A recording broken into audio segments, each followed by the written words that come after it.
So right now I'm fixing in some attachment points. These things, they're just, you don't necessarily know what you're going to use them for, but if you don't put them on the beginning, it's quite hard to use them. They're brilliant for taking a hammock from your van to a tree. You don't need 2 trees anymore, you just need to park near a tree. I've got some little countersunk washers, but the main thing is you've got to get somewhere to get your fingers where you can put the nuts and the washer behind it.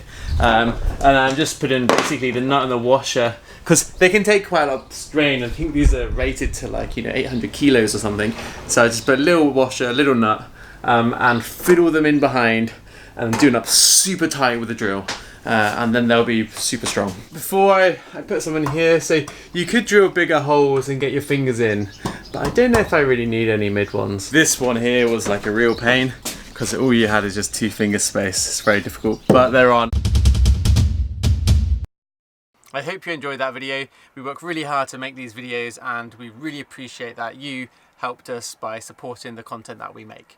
Don't forget that in the description there are a bunch of links for all the parts which we mentioned in this video, and check them out and it will just make your life a little bit easier when you're searching for things to use for your van. Best of luck for the rest of your conversion.